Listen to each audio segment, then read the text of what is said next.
अवधूत चिंतन श्री गुरुदेव दत्त। अवधूत चिंतन पुष्प 86।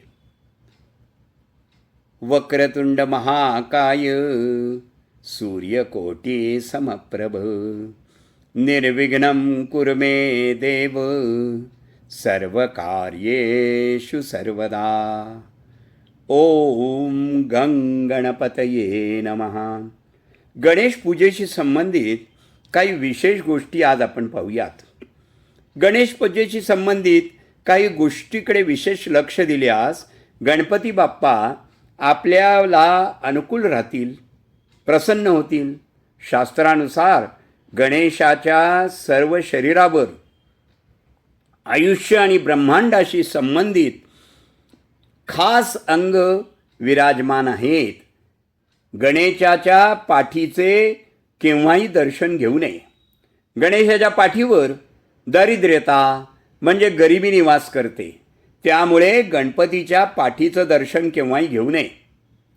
जे लोक त्याच्या पाठीचं दर्शन घेतात त्यांना धनाच्या कमतरतेला सामोरे जावं लागतं। गणेशाच्या पाठीवर दारिद्र्यतेचा निवास असतो आणि ती व्यक्ती जरी अधिक खूप धनवान असली तरी घरावर दारिद्र्याचा प्रभाव वाढत जातो। म्हणून गणेशाच्या पाठीचे दर्शन घेऊ नये। नकळतपणे जर समजा गणेशाच्या पाठीचं दर्शन झालं तर गणेशाची क्षमा मागून त्याची पूजा करावी। गणेशाला तुळस अर्पण करू नये। प्राचीन कथेनुसार देवी तुलसीने गणेशाला आणि गणेशाने तुळशीला शाप दिला होता। याच शापामुळे गणेशाला तुळस अर्पण केली जात नाही।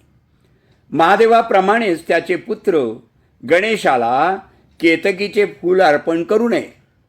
मान्यतेनुसार ब्रह्मदेवाने एक असत्य गोष्ट बोलली होती ज्यामध्ये केतकीचा सुद्धा सहभाग होता। तेव्हापासून शिवकुटुंबाच्या पूजेमध्ये केतकीचे फूल अर्पण केले जात नाही। गणेशाच्या कोणत्या अंगावर आयुष्य आणि ब्रह्मांडाचे कोणते अंग विराजमान आहे? गणेशाच्या सोंडेवर धर्म आहे, कानावर रुचा आहेत व डाव्या हातावर अन्न, पोटामध्ये समृद्धी, नाभीमध्ये ब्रह्मांड, डोळ्यामध्ये लक्ष, पायामध्ये 7 लोक, मस्तकावर ब्रह्मलोक विराजमान आहे। गणेशाचे समोर दर्शन घेतल्यावर हे सर्व सुख आपल्याला प्राप्त होणार आहे। गणेश विघ्नहर्ता तर आहेच, पण सुख समृद्धी देणारी देवताही आहे बरं।